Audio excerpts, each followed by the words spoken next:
Right, everybody, welcome to another edition of our Drive Time video calls. Very happy to welcome Alex Rivett to the show. Alex, how are you doing, my friend?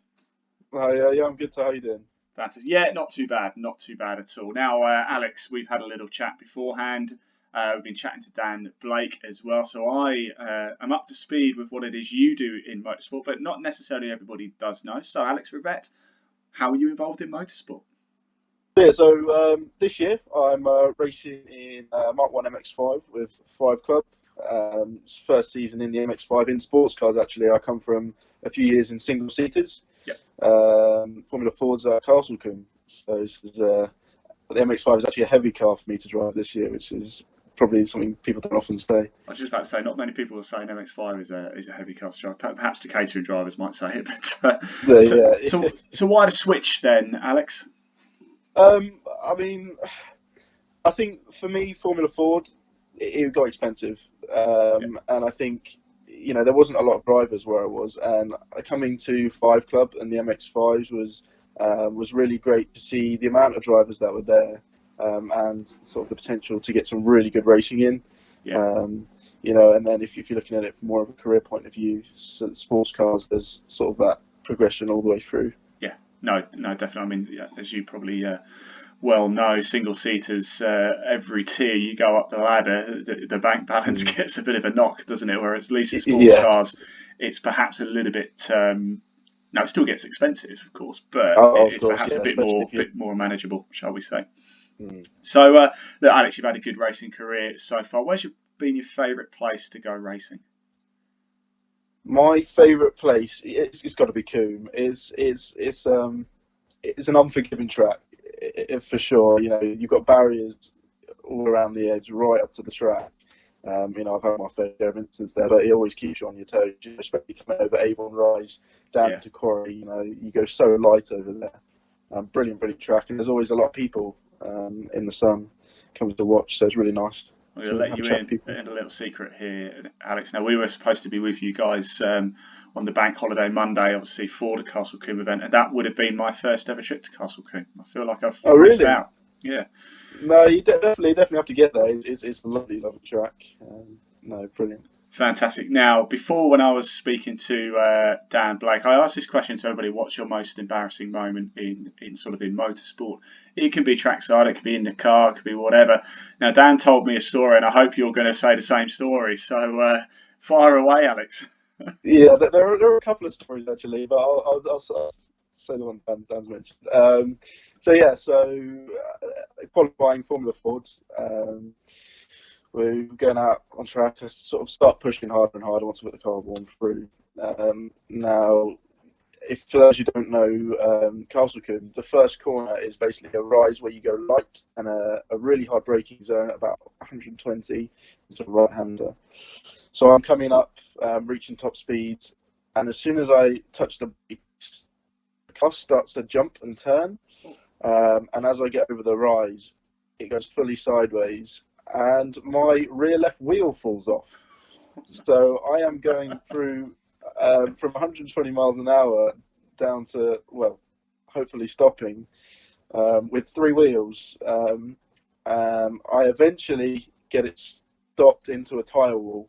Unfortunately, I couldn't stop it in time. But yes, I believe there is now potentially going to be a barrier there.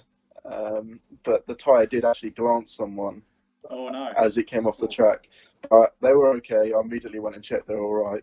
But, And were you okay? yeah, so I'm okay. Oh yeah, of course. Yeah, I'm all right. But yes, that was actually, I think that was my last time in the Ford as well. I was supposed to be selling it after that, so we got it fixed up. So Yeah. what goes through your So mind then? Did you have time to think? Did you have time to think? Oh God, my wheel's just fallen off here. Oh I, no.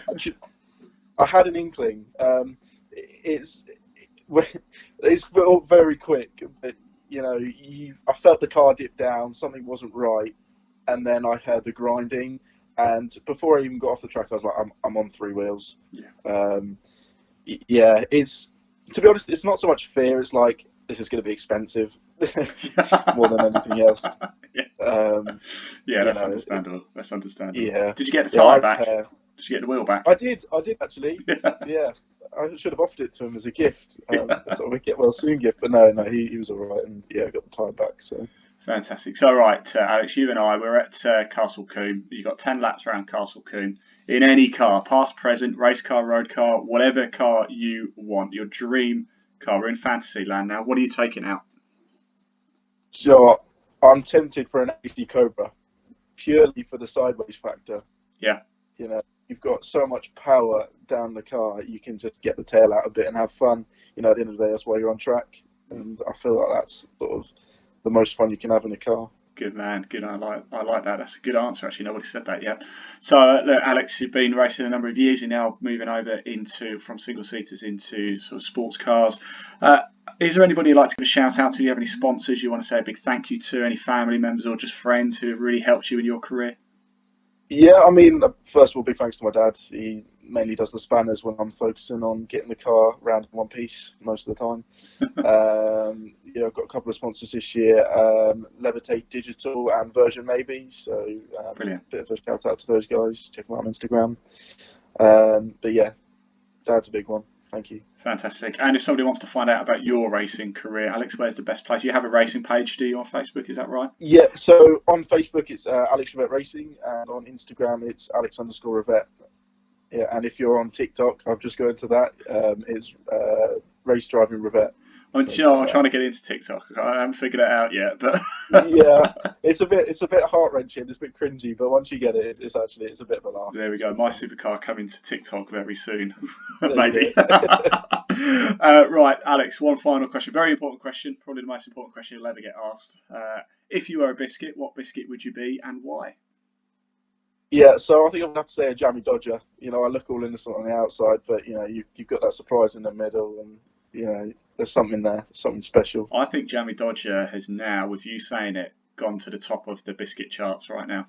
It's up Has there. it? I think so. Yeah, Dan said exactly the same thing. So I feel like it's a race driver thing. You know, it looks like a wheel as well, hasn't it? You got yeah, exactly. And you probably got out of many jammy a moment.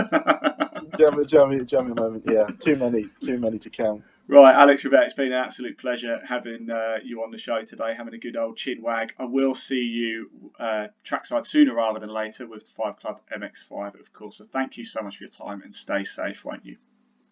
Brilliant. Cheers. Thank you very much. Cheers. Thanks, Alex.